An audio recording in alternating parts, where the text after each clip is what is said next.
Audio Jungle.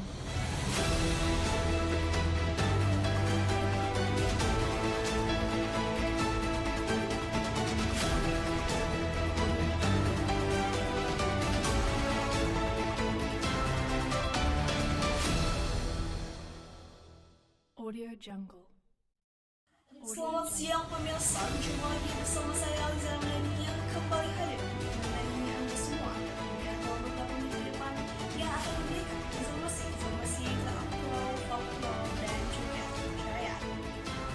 Pada tanggal 20 November 2024, kelas komunikasi dan penyiaran Islam 5C UIN Sultan Maulana Hasanuddin Banten melangsungkan kegiatan belajar mengajar dengan lancar yang dipandu oleh dosen para mahasiswa aktif mengikuti pelajaran pada hari ini.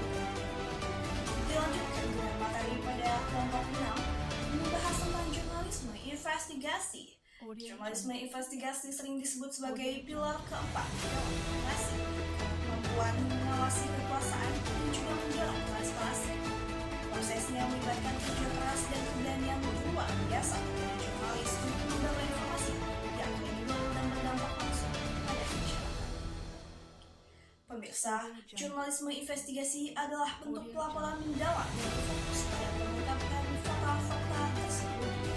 Tujuan utamanya adalah mengungkapkan pelanggaran, kejahatan atau ketidakadilan yang menimpa.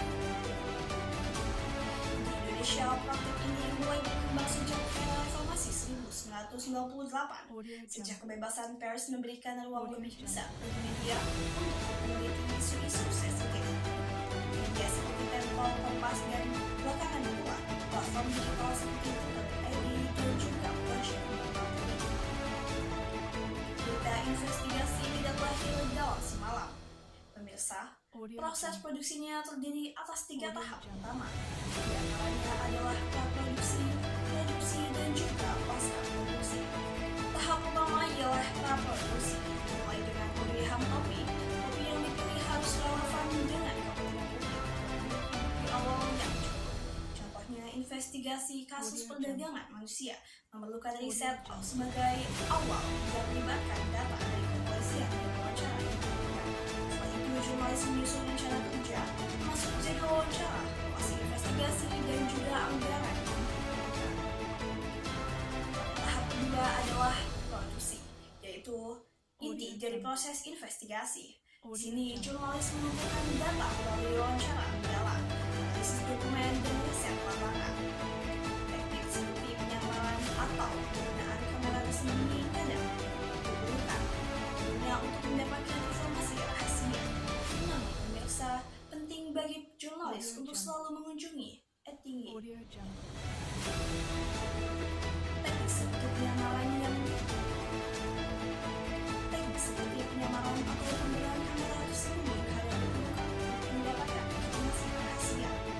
Namun pemirsa, penting bagi jurnalis untuk selalu menjunjung tinggi etika jurnalistik. Selanjutnya ialah tahap terakhir pasca produksi. Pasca produksi adalah saat laporan disusun menjadi narasi yang menarik dan mudah dipahami. Pada tahap ini, editor memverifikasi fakta dan memastikan tidak ada unsur bias dalam laporan. Kemudian juga mempertimbangkan dampak laporan terhadap masyarakat dan individu yang terlibat. Tentu saja, produksi berita investigasi tidak lepas dari tantangan. Salah satunya adalah risiko keamanan. Jurnalis sering menghadapi ancaman fisik, intimidasi, bahkan gugatan hukum dari pihak-pihak yang merasa dirugikan oleh laporan tersebut. Selain itu, keterbatasan sumber daya seperti anggaran dan waktu seringkali menjadi hambatan.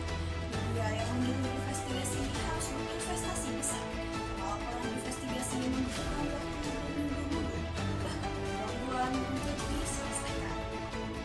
Tidak hanya itu, tekanan dari pihak-pihak yang berpengaruh seperti pemerintah atau perusahaan besar juga seringkali menjadi tantangan serius.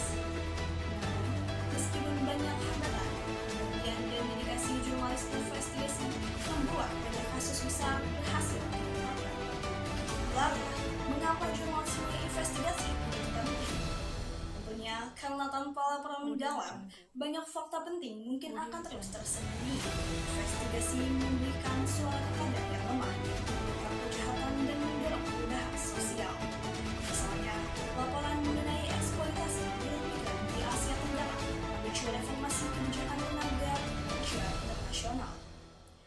investigasi tentang kerusakan lingkungan akibat tumpahan minyak, memaksa perusahaan untuk bertanggung jawab dan memulihkan ekosistem. Demikian liputan tentang jurnalisme investigasi. Semoga informasi ini dapat membuka wawasan dan membantu kita menghargai kerja keras para jurnalis investigasi. Ikuti terus Bukiniza News untuk informasi terkini hanya di Jurnaliza TV. Saya Aliza Ramadhani serta tim yang bertugas pamit undur diri. Selamat malam dan sampai jumpa.